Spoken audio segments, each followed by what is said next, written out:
Olá, amigos. Sejam todos muito bem-vindos a mais um estudo das obras de André Luiz. Estamos estudando o livro Ação e Reação na psicografia de Chico Xavier, e hoje nós vamos começar um novo capítulo, o capítulo 8, que é Preparativos para o Retorno. E também é um capítulo longo, será dividido em 3 partes, e hoje nós vamos iniciar. Mas antes, a Thelma vai fazer assim uma rápida passagem pelo capítulo 7, que nós acabamos de ver na semana passada. Não é isso, Thelma? Tudo bem, Thelma? É isso. Olá, amigos. Olá, Márcia. Tudo bem, graças a Deus. Então, a gente vai fazer aquela recordação que a gente está acompanhando aí o irmão Sânzio, né, que está fazendo uma preleção ali, trazendo esclarecimentos sobre vários assuntos importantes, vários temas, né, falando sobre o bem e o mal, falando sobre a lei de liberdade, falando sobre a memória e vários outros temas muito importantes. Isso dentro da previsão, do planejamento, da conversa que está sendo feita em torno do retorno, né, do Luiz, como é que é o nome dele? Antônio Olímpio, né? Antônio Olímpio. Antônio Olímpio precisa reencarnar, ele cometeu aquele crime, né, contra os dois irmãos, ele se assenhorou da fortuna, né, Fortuna da da família, herança, né? vocês devem lembrar. Então, é todo um processo bem grave. Ele está muito doente no mundo espiritual, como se tivesse dementado, né, devido ao foco, à importância que ele deu às coisas materiais. E aí o irmão Sânzio conta com a colaboração da Alzira, né, da dona Alzira, que foi trazida ali para ajudar no processo reencarnatório, porque ela vai fazer parte novamente da família de, de Antônio Olímpio, né?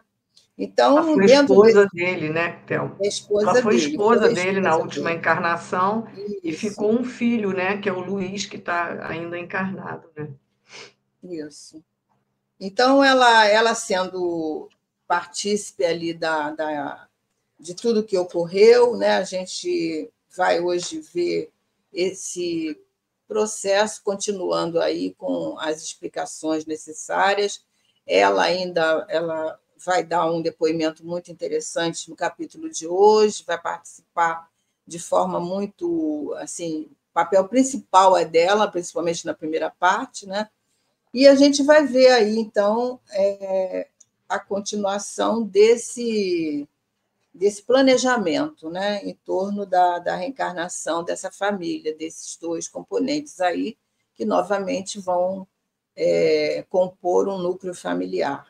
E muito interessante, acredito que nós vamos tirar muitas lições no capítulo de hoje, né?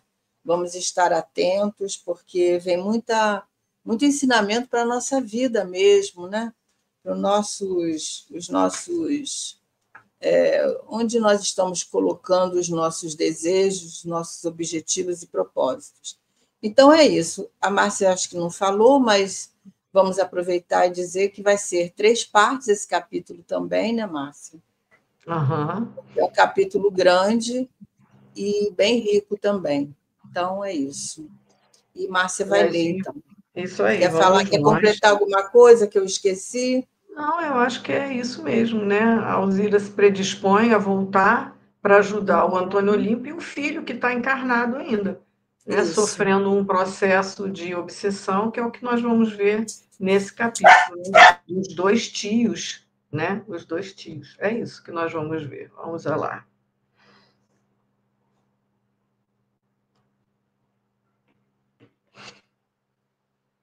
Então, o nome do capítulo, né? Preparando o retorno, que é o retorno do Antônio Olímpio e dela mesmo, da Alzira, né? O estudo na mansão, André Luiz nos fala, era fascinante, mas reclamava tempo. No entanto, aqui só lembrando, vocês lembram que o objetivo maior do André Luiz e do Hilário era estudar sobre ação e reação, né? A causa e efeito. Então, ele dizia que esse estudo era fascinante lá na Mansão Paz. Então, no entanto, a oportunidade que nos for oferecida era das mais valiosas. Hilário e eu solicitamos o assentimento das autoridades a que devíamos consideração e efetuamos uma proveitosa entrosagem de serviço, permanecendo sediados no instituto por alguns meses, de maneira a recolher ensinamentos e fixar observações. Quer dizer, eles conseguiram ficar mais tempo para que eles pudessem, né, porque era tanta coisa ali para estudar, tanto assunto que interessava muito a eles, e eles conseguiram mais tempo para ficar lá na mansão. Foi assim que nos dispusemos a partilhar com Silas, que é um auxiliar do Druso, né, que dirige a mansão, o trabalho atinente ao processo Antônio Olímpio, a cuja fase inicial assistíramos com fervoroso interesse. Foi o que Thelma falou, né, a preparação para a reencarnação do Antônio Olímpio, no qual eles vão, né, já falou no capítulo passado, o ministro Sanzio diz que ele volta, junto a Alzira vai voltar um pouco depois, e na idade apropriada eles vão se consorciar de novo, se casar novamente, para que possa, né, rever essa vida que eles tiveram aí com tantas perdas, né? Então, após 6 dias sobre a reunião em que ouvimos a palavra de Sânzio, o grande ministro, a irmã Alzira veio ao estabelecimento, em obediência ao programa que Druso passou a traçar para as tarefas que lhe diriam respeito. Designado pelo diretor da casa, Silas recebeu em nossa companhia, alegando que juntos atenderíamos ao problema agindo em cooperação.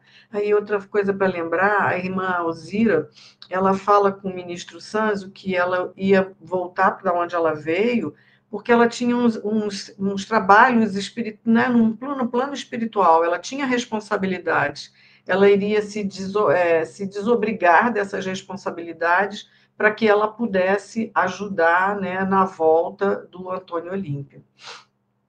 Você quer conversar mais alguma coisa, Thelma? Você está com o áudio fechado. Essa irmã Alzira, ela não é assim um espírito elevadíssimo, mas ela teve algumas conquistas, né?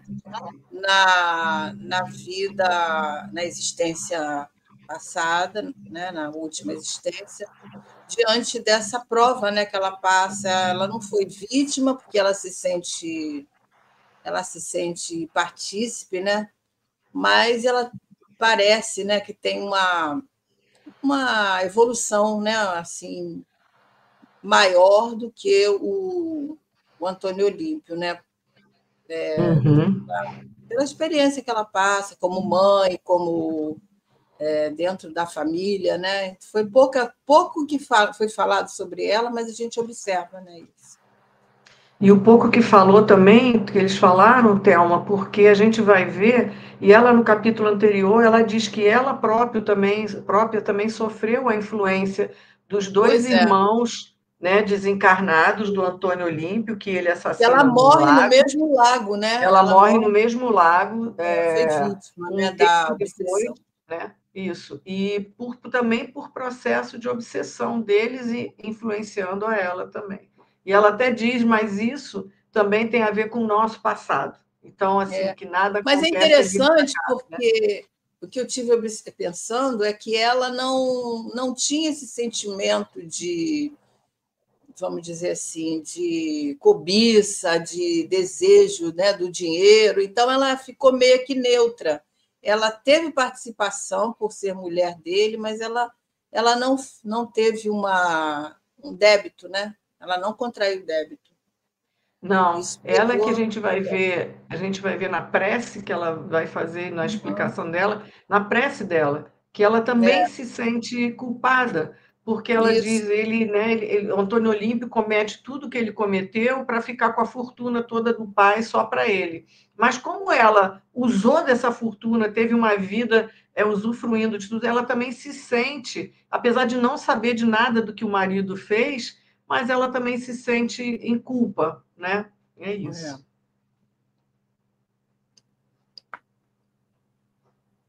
Vamos lá, então? Vamos. A nobre criatura, depois das saudações usuais, esclareceu-nos que, amparada por amigos de certa colônia socorrista, fazia o possível por ajudar ao filho que deixara na terra. Luís, cujo espírito se afinava com os antigos sentimentos paternos, apegando-se aos lucros materiais exagerados, informou-nos, a interlocutora, sofria tremenda obsessão no próprio lar, sob teimosa vigilância dos tios desencarnados, que lhe acalentavam a mesquinhez, detinha larga fortuna sem aplicá-la em coisa alguma. Enamorara-se do ouro com extremada volúpia. Submetia a esposa e os 2 filhinhos às mais duras necessidades, receoso de perder os haveres que tudo fazia por defender e multiplicar. Clarindo e Leonel, não satisfeitos com lhe se viciarem a mente, quer dizer, dominarem a mente, conduziam para a fazenda usurários, aliás, e tiranos rurais desencarnados, cujos pensamentos ainda se enrodilhavam na riqueza terrestre para lhe agravarem a sovinice. Então, usurários são aquelas pessoas muito apegadas aos bens materiais, ao dinheiro, e, né, então, com extremo apego à questão do dinheiro. Né? Então, os 2 tios faziam um processo obsessivo que a gente vai ver mais detalhado ao longo desse capítulo, em cima do Luiz. Mas o que também me chama a atenção aqui, Thelma, que a gente vai ver isso nesse processo obsessivo, mas que eles vão se valer daquilo que está dentro de nós, é porque o pai também incutiu no Luiz, que ele fala aqui, né, sentimentos paternos, apegando-se aos lucros materiais exagerados. Então, a gente vai ver que a Alzira desencarna cedo, ele ainda criança, mas o pai, que ainda sobrevive alguns anos, né, já foi incutindo esse sentimento que ele tinha, esses desejos, ele também coloca no filho, né? Maus exemplos, né? Porque ele demonstra aí o apego que ele tinha ao dinheiro, o valor que ele dava às coisas materiais. Então, tudo isso o Luiz foi absorvendo, né? E, certamente, por causa desses antigos sentimentos aí que eles têm um envolvimento, a gente não sabe qual, né? Mas eles tiveram. Então, esses espíritos, certamente começaram a envolver ele também, né? Por causa desse. Exatamente.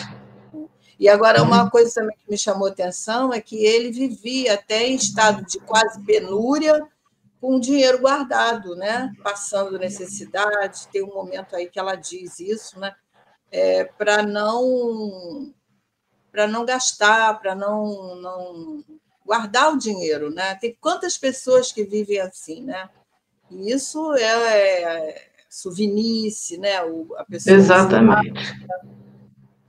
E aí, Thelma, a gente vê que nesse processo obsessivo que, né, tomavam conta ali do Luiz, não era só o Clarindo e o Leonel, não. Olha só, não satisfeito de se viciar, quer dizer, de dominar a mente do Luiz, eles ainda mandavam para a fazenda outros espíritos desencarnados que eram sovinas, tiranos rurais. Olha, interessante isso, tiranos rurais, provavelmente devem ter sido donos de terras, né? E que se tinha os achavam mesmos ainda, desejos.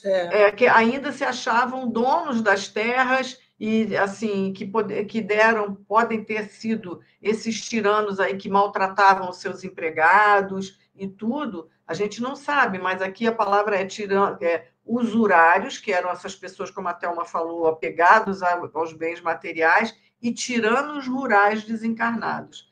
Então, esses pensamentos, né? Isso, exatamente, pelos pensamentos, isso tudo pela sintonia que Exatamente. eles formavam, né, e iam atraindo, porque é o que ocorre com a gente, através do pensamento, nós sintonizamos com o tipo de pensamento que a gente nutre na nossa alma, no nosso coração, os desejos que nós temos, nós vamos angariando, ou seja, sintonizando como uma estação de rádio mesmo, que vamos com esses outros companheiros que pensam assim também. Pessoas que estão insatisfeitas no mundo espiritual vão engrossando aquele número de espíritos ali, e é assim que age, né? Começa as obsessões assim. A princípio, uma simples sintonia, uma influência, como esses companheiros que está envolvendo o Luiz, que é filho. Aparentemente, ele não tem culpa, né? Mas ele sintonizou pelo desejo dele, pelos mesmos propósitos que o pai nutria, né? Quer dizer, o pai desencarnou, ele ficou agindo da mesma maneira que o pai, né? Então, isso fez Exatamente. essa sintonia com esses companheiros aí, que agora estão ali, naquela propriedade, a gente vai ver isso, né? Então, a gente vê isso aí, né, que todo mundo ainda é ligado nas questões materiais. Ele encarnado junto com os desencarnados, né, que lhe agravavam a sovinice, né, essa pessoa sovina, Sim, e porque ficavam insuflando nele para poder aí, olha, botava vida difícil para a esposa, para os filhinhos, muito triste, né? é. Luís, desse modo, respirava num mundo de imagens estranhas, em que o dinheiro se erigia, quer dizer, se levantava em tema constante, é o que estava sempre na mente dele. Perdera, por isso, o contato com a dignidade social, tornara-se inimigo da educação e acreditava tão somente no poder do cofre recheado para solucionar as dificuldades da vida. Adquirira o doentio temor de todas as situações em que pudessem surgir despesas inesperadas. Possuía grandes somas em estabelecimentos bancários que a própria companheira desconhecia, tanto quanto mantinha em custódia no lar enormes bens. Fugia deliberadamente à convivência afetiva, relaxar a própria apresentação individual e encravara-se em deplorável misantropia, que é aqui eu até botei a definição, uma fobia, né? É um As ódio pela pessoas humanidade e uma se falta de sentem sociabilidade, ameaçadas. né? Ele foge do convívio social, né?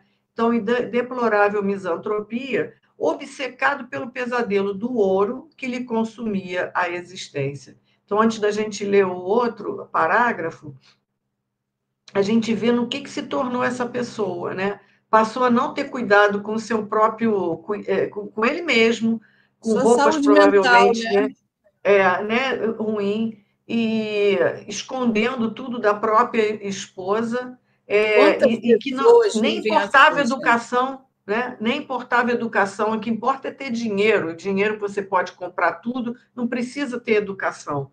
Então, assim, a dificuldade que essa esposa deveria passar com seus filhos também, né? Muitas pessoas vivem assim, né? Pessoas que, às vezes, ao desencarnar, descobrem fortunas dentro do colchão, né? Guardados, né? Isso era muito comum antigamente. Hoje tem outros meios de guardar, né? De aplicar o dinheiro, mas quando não havia tudo isso, nessa época aí, 1850, né? Ou 1950, mais ou menos. Então, as pessoas usavam muito isso, guardar o dinheiro em casa, guardar o dinheiro em locais que a mulher não tinha acesso, né? Ele está falando aí que estabelecimentos bancários que ela mesma desconhecia. Então, viviam na penúria, na dificuldade. Quanta gente nós sabemos disso, né? Casos assim que os mais velhos vão nos contando, né? Então, isso não é nada muito difícil, não. E é uma coisa que vai atrapalhando, né? Adoecendo mentalmente. A saúde mental vai sendo deteriorada, né? Porque onde que está o pensamento? Em tudo aquilo que pode amealhar, né? Exatamente. E se juntando aos demais que estão ali, né, e cada vez estimulando mais esses pensamentos. Então, continuando, aqui André Luiz nos diz que, em seguida, a distinta senhora, buscando orientar as nossas futuras atividades, participou-nos que o afogamento dos cunhados se verificara em seus tempos de recém-casada, quando o filhinho mal ensaiava os primeiros passos, e que, após 6 anos, sobre a dolorosa ocorrência, encontrar a ela também a desencarnação no Lago Terrível.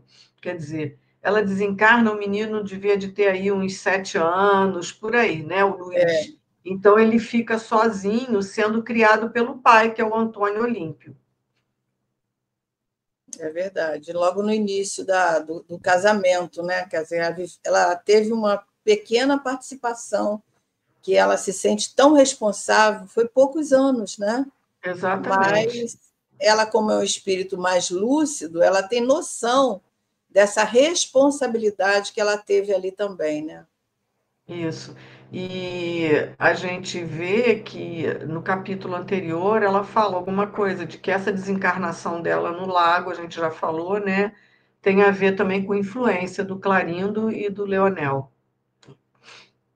É porque a gente pensa que eles queriam fazer o mal ao irmão, né? Ao Queriam se Antônio Olímpio. vingar. Então, tudo que pudesse repercutir para ele de tristeza e insucesso, eles estavam à frente, né? Exatamente. Bom, Antônio Olímpio lhe sobrevivera na esfera carnal quase 3 lustros. Cada lustro vale 5 anos, então por mais uns 15 anos, né, ele ainda ficou. E por 20 anos, precisamente, padecia nas trevas. Quer dizer, o menino devia ter uns 6, 7 anos, quando a mãe desencarna, depois dura mais quase uns 15 anos, é o pai que vai, né? E Uhum. ali, o tempo que o Antônio Olímpio, que a gente viu naqueles capítulos iniciais, ele é recolhido numa caravana, totalmente como se tivesse dementado, né? Com aquela ideia fixa de ouro, de fortuna, e de ter assassinado os irmãos, né? Então, o Luiz, dessa Você forma, vê que alcançou. ele passa mais tempo no mundo espiritual em sofrimento do que encarnado, né? Exatamente. Ele dizia, né? Ele, quando ele conta a história lá, né? Quando ele consegue falar para o Druso, que ele, apesar de sentir remorso, mas ele seguia a vida adiante, porque ele pensava era na fortuna que estava ali com ele, né? Uhum. Bom, ante a palavra do assistente, que é o Silas, que está ali com eles, né? Que indagou quanto aos seus tentames de socorro ao marido desencarnado, Alzira declarou que isso lhe fora realmente impossível, porque as vítimas se haviam transformado em carcereiros ferozes do infeliz delinquente. E como até então não conseguira escudar-se em qualquer equipe de trabalho assistencial, não lhe permitiam os verdugos qualquer aproximação. Ainda assim, em ocasiões fortuitas, dispensava ao filho, à nora e aos 2 netos algum amparo, o que se lhe fazia extremamente difícil, de vez que os obsessores velavam irredutíveis, guerreando-lhes as influências. Então, ela tenta ajudar, né? Mas a gente sabe também da história do Antônio Olímpio, que os 2 irmãos fazem um processo obsessivo incrível a partir da desencarnação do Antônio Olímpio e colocam ele numas furnas lá, né? Que só depois de muito tempo ele consegue, pelo pessoal da caravana da Mansão Paz, que consegue ser socorrido, né? Eles se tornam verdugos dele, né? E olha que detalhe interessante, né? Que ele fala aí, que ela diz, né? Que como ele não tinha nenhum trabalho assistencial ao outro, não tinha nenhuma prática do bem, né? Ele não pôde criar para ele mesmo um escudo, né? De proteção. Olha como o trabalho no bem nos dá um certo respaldo, né, diante das vicissitudes da vida. Né? Eu acho que aqui ela está dizendo que não foi, e não ela, porque quando o Silas pergunta a ela, quanto dela ter tentado socorro ao marido, né? Ela disse que isso era impossível, porque as vítimas se haviam transformado em carcereiros ferozes dele. E como até então ela não conseguira escudar-se em qualquer equipe de trabalho assistencial, ela não lhe permitiam os verdugos qualquer aproximação. Quer dizer, ela não conseguiu se juntar a uma equipe de trabalho de socorro, e agora ela conseguiu essa ajuda através da Mansão Paz. É como se ela dissesse assim, eu sozinha eu não tinha forças para chegar perto, né? E agora ela consegue chegar na Mansão Paz, aí ela consegue ter uma aproximação dele, né? Porque antes ela sozinha, ela disse que era impossível, né? Isso mesmo. Bom, à vista da pausa espontânea que se fizer em nosso entendimento, num testemunho de comovedora humildade, consultou a Silas se a mansão poderia facultar-lhe uma visita ao esposo, antes da viagem à procura do filho, segundo as tarefas programadas. E aí o Silas concordou e disse que com maior carinho iria guiá-la, né, eles três, Silas, Hilário e André, até o compartimento em que Antônio Olímpio repousava. Avizinhando-se-lhe do leito, e ao vê-lo ainda prostrado e inconsciente, notei que o semblante da nobre senhora acusava visível alteração. As lágrimas borbulhavam-lhe, incoercíveis, dos olhos agora conturbados por imensa dor. Afagou-lhe a cabeça, em que os traços fisionômicos, a meu ver, se reajustavam pouco a pouco, e chamou-o pelo nome várias vezes. O enfermo abriu os olhos, pousando-os sobre nós, mas sem qualquer expressão de lucidez, pronunciando monossílabos desconexos. Quer dizer, ele estava totalmente, não conseguia nem visualizar quem estava ali, né, Thelma? Então, agora ela está à frente do Antônio Olímpio, né? Ela pede ao Silas, né, que se é possível, e ela vai sendo guiada por eles até onde ele repousava. Então, nesse momento, ela chama ele pelo nome várias vezes, mas ele estava aqui como anestesiado ali, né? Só pronunciava monossílabos. Você vê a gravidade da doença mental, né? No psiquismo dele, né? Muito triste. E a gente vê naqueles capítulos passados que só através de um processo magnético que Druso faz com que ele relembre o ocorrido, que a mente dele está presa naquilo ali, né, em função do processo obsessivo, que tem obsessão de desencarnado para desencarnado, não só de desencarnado para encarnado, né? Os irmãos ali estavam obsediando ele no sentido do remorso dele, né? E a mente dele estava presa nisso. E o Druso faz com que ele consiga relembrar tudo o que aconteceu, né? E ele conta a história dele. O que a gente pode entender aqui para nós é que esse processo começa na nossa encarnação, né? Na nossa vida. Isso não acontece porque ele está desencarnado. O processo continua. Daí a nossa necessidade de estar trabalhando a nossa mente, né? Porque tudo que nos escraviza, tudo que nos leva a uma ideia, uma monoideia, nos traz doença e dependências psíquicas, né? Que é o que ele desencarna e ele continua no mesmo processo, né? Talvez, será que ele sabe que ele está desencarnado, né? Talvez nem saiba, né? Pela gravidade do envolvimento, né? Pode Já se ser. passou Que ele tanto acha, tempo, né? E o espírito é, ainda está tão fora de si, né? Que ele não tem condição de analisar a sua realidade, de entender a sua realidade. Então, continuam os mesmos propósitos, os mesmos envolvimentos que ele mantinha quando encarnado. Né? Muito triste mesmo. tanto que quando ele encontra o Druso, né, ele acha que o Druso é o juiz que veio Pois julgar é, pois o é. processo dele, né? Né? Então, e aí, aqui está faltando um R. Registrando-lhe a ruína mental, a notável mulher pediu a Silas permissão para orar, em nossa companhia, junto do esposo, o que lhe foi concedido prazerosamente.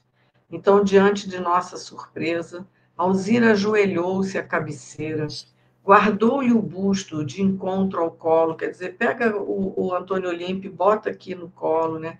A maneira de abnegada mãe, procurando reter um filhinho doente, e levantando os olhos lacrimosos para o alto, clamou humilde segundo a sua fé.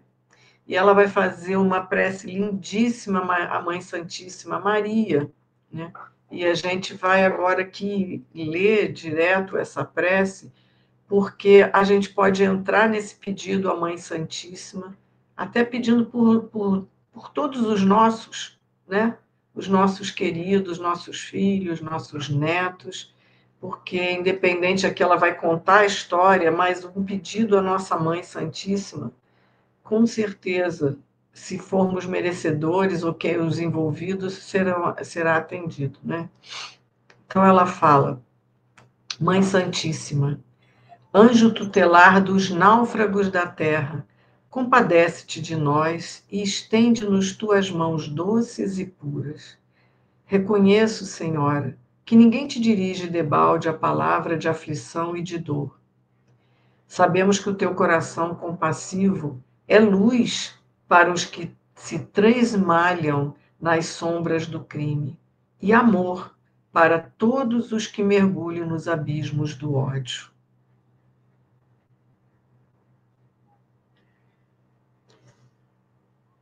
Perdoastes aos que te aniquilaram o Filho Divino nos tormentos da cruz, e, além da paciência com que lhes suportastes os insultos, vieste ainda do céu, ofertando-lhes braços protetores.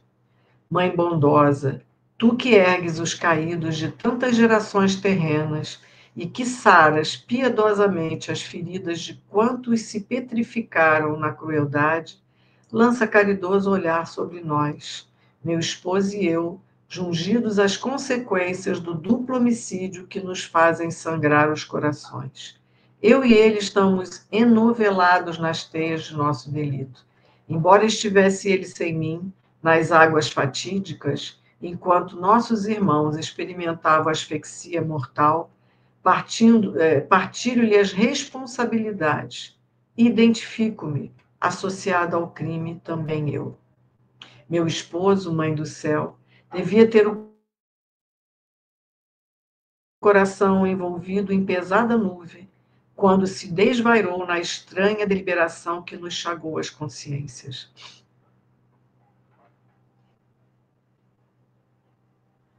Para os outros, poderá ele ter sido como um impenitente que se apropriou de recursos alheios, infligindo a morte aos próprios irmãos, menos para o meu filho e para mim, que lhe recebemos os maiores testemunhos de amor. Para os outros, será réu diante da lei. Para nós, porém, é o companheiro e o amigo fiel. Para os outros, parecerá um egoísta sem direito à remissão, mas para nós é o benfeitor que nos assistiu na terra com imensurável ternura. Como não ser egoísta e criminosa também eu, mãe querida, se lhe usufruí os bens e me alimentei do carinho do seu coração? Como não ser igualmente responsável na culpa, se toda a culpa dele se prendia ao propósito, embora louco, de assegurar-me superioridade em minha condição de mulher e de mãe? Advoga-nos a causa, mediadora celeste. Faze-nos voltar juntos à carne em que delinquimos, para que possamos expiar nossos erros. Concede-me a graça de segui-lo como servidora contente e agradecida, religada a quem devo tanta felicidade. Reúne-nos novamente no mundo e auxilia-nos a devolver com lealdade e valor aquilo que roubamos. Não permitas, anjo divino, que venhamos a sonhar com o céu antes de resgatar nossas contas na terra. E ajuda-nos a aceitar dignamente a dor que reedifica e salva. Mãe, atende-nos. Estrela de nossa vida, arranca-nos da escuridão do vale da morte. E aí André Luiz diz que diante deles o inesperado compelia-nos ao êxtase. Enquanto falava em lágrima, coroara-se Alzira de safirino esplendor, quer dizer, uma luz azul né? Aquela luz ceferina em volta dela toda, dela e ali de Antônio Olímpio, que estava no colo dela, né? Você quer comentar alguma coisa, Théo? Parece tão Não tem linda, né? muito o que comentar pela beleza que é, né? E pela sinceridade, essa alma sensível que tem realmente noção da responsabilidade. O que a gente percebe é que, como as famílias às vezes são envolvidas, né, em provas, em débitos, devido a esses casamentos, né?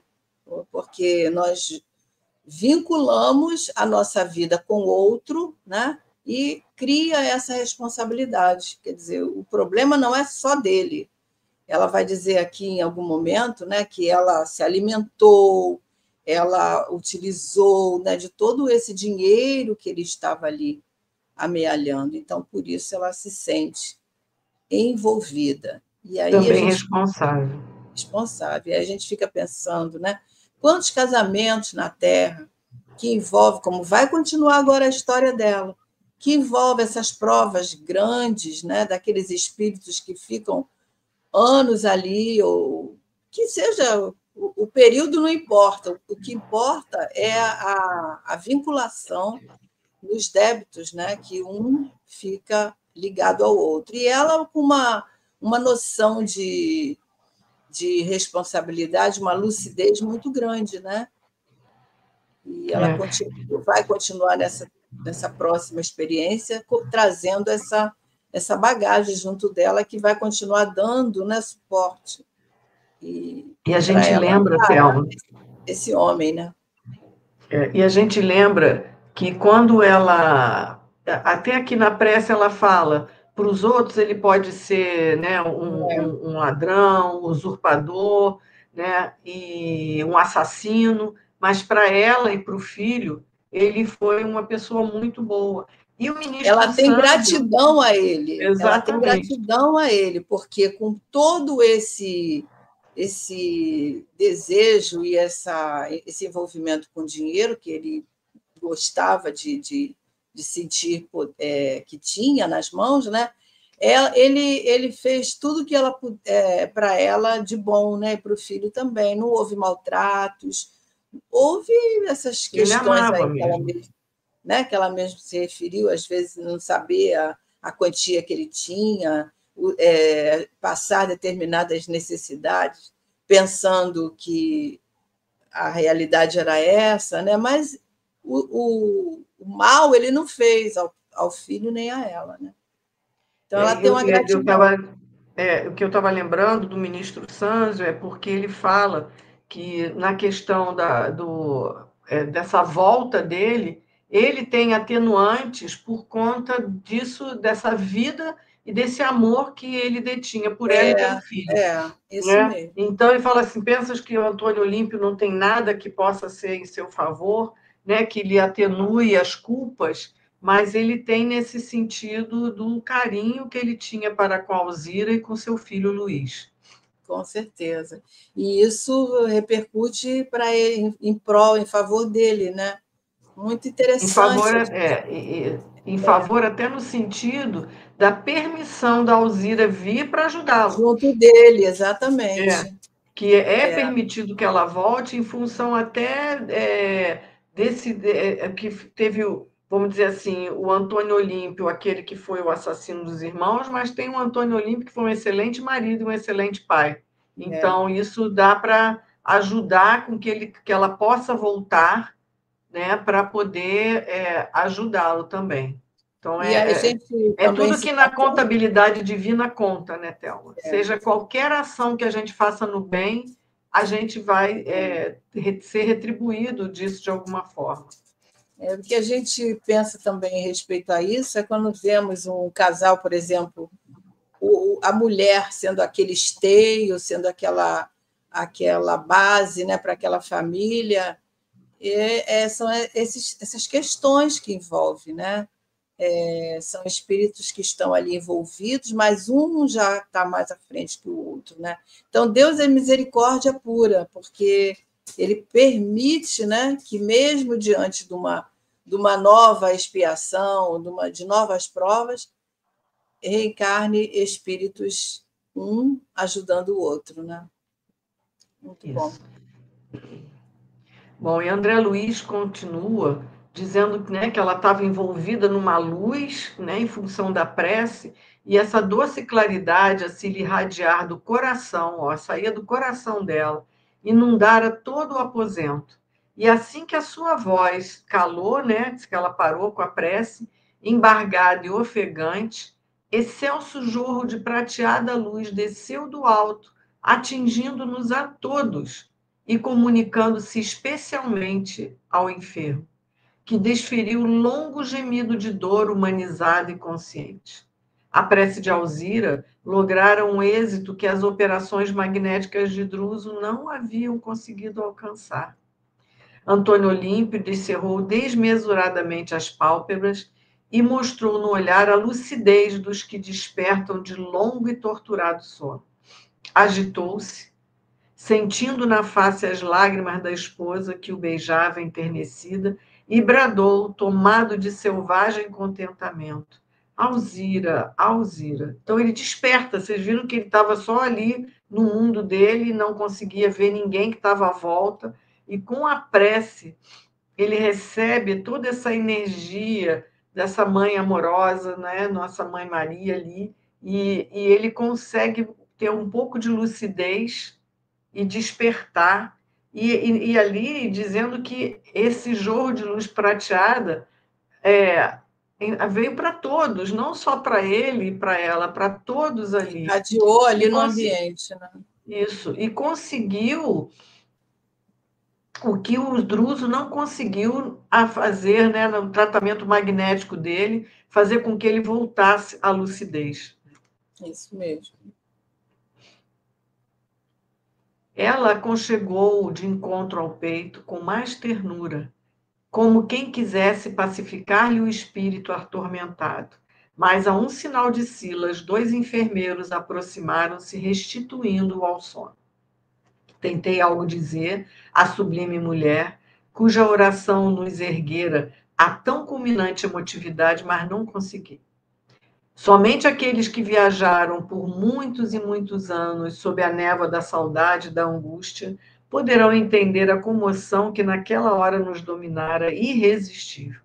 Procurei observar o semblante de Hilário, mas meu companheiro mergulhara a cabeça nas mãos. E, fitando o valoroso assistente, notei que Silas buscava enxugar as lágrimas dos olhos. Consolei-me. Quer dizer, não sou só eu, né? Está todo mundo emocionado aqui. Os grandes corações daquela casa de amor igualmente choravam, tanto quanto eu. Mísero pecador, em luta por sanar minhas deficiências, e contemplando Alzira, que se achava agora de pé, acariciando os cabelos do infeliz, tive a ideia de que um anjo do céu visitava um penitente do inferno.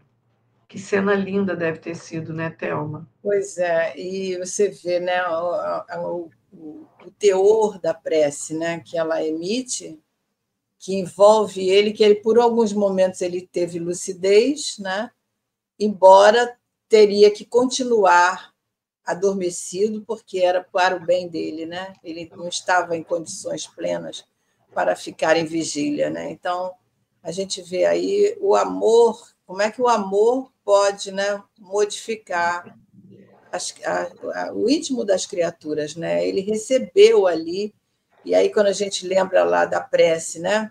Tá certo que ele está próximo dela, né? Quando a gente lembra lá do capítulo 27, que fala da transmissão do pensamento, né? Que chega aonde for, através da nossa vontade, do nosso desejo de ajudar aquele ser ou de contatar com aquele ser, ele recebe a comprovação exata dessa transmissão do pensamento, que ele estava ali, foi pensamento em palavras, mas ele estava, né, totalmente fora da sua realidade, né? E ele consegue, por alguns minutos, ficar em lucidez. Muito bonito. E é mesmo para emocionar, né? É muito bonito mesmo, o poder da prece. A gente, às vezes, não acredita, mas a prece, como você falou, feita de coração, O amor, o afeto, alcança. alcança o infinito, está dito lá pelos espíritos, né? Que o pensamento, através do fluido cósmico universal, que é o veículo que leva os nossos desejos, o nosso afeto, a nossa vontade de ajudar, a nossa vontade de abraçar, né? Então, nós precisamos de ter essa certeza, né? Que nós podemos emitir esses bons desejos aí àqueles que nós precisamos de ajudar. Seja onde for, ele está falando aqui, né? Teve a ideia que um anjo do céu visitava um penitente do inferno. Quer dizer, ela estava ali presente, mas ele quase que não percebia, né, a presença dela. Percebeu por causa da prece. Vamos nós. Foi Silas quem nos arrancou ao silêncio, oferecendo o braço à abnegada irmã para a saída e explicando prestimoso. A oração trouxe-lhe imenso bem, no entanto, não lhe convém o despertamento, senão gradativo. O sono natural e reparador ainda é uma necessidade em sua restauração positiva. Alzira afastou-se como que mais tranquila, apesar da flagelação moral do reencontro. Minutos de valiosa conversação desfrutamos ainda nos diversos setores de trabalho do grande instituto, até que no momento certo, né, nos ausentamos, os quatro, devorando o caminho que para nossa companheira representava uma senda de retorno ao antigo lar. Aí eles vão à Terra para visitar o Luiz. Na paisagem terrestre, enchia-se a madrugada de névoa rala e fria. De volta aos velhos sítios que lhe haviam assinalado a dolorosa experiência, Alzira não disfarçava a emoção de que se via objeto. Então, aqui a gente vê que ela pede, né, antes dela ir visitar o Luiz, que ela possa ver o Antônio Olímpio, ela visita, faz a prece, aí agora eles vão sair e vão para o ambiente terrestre, para ela Onde visitar ele a casa viveu do lá, filho, né? né? E aí a gente vai parar por aqui, É isso aí. né? Então, terminou aqui a primeira parte, né? E Isso, muito ensinamento aí nessa prece, e nós temos que confiar, né? Que as nossas preces são ouvidas, nós chegamos a qualquer local com essa certeza, né? Precisamos de confiar nisso. Como você falou, muitas vezes a gente duvida, né? é. Mas E, nessa parte, a primeira coisa que nos dá esse ensinamento é a prece de Dona Alzira, né? exatamente. E na certeza que se não acontece como a gente quer, é porque não é o Da melhor para forma que nós nós e para todos precisamos. aqueles envolvidos. Tudo vai acontecer conforme a vontade do Pai, não é? Isso aí. Então é isso, queridos. Até semana que vem. Não esqueçam de Se Deus deixar o seu quiser. like para nos ajudar aí nos nossos canais, né, que transmitem esse programa, e que nós possamos estar juntos na semana que vem. Até lá, né, Se Deus Thelma? quiser. Até lá, Márcia. Até lá, amigos. Fiquem com Deus.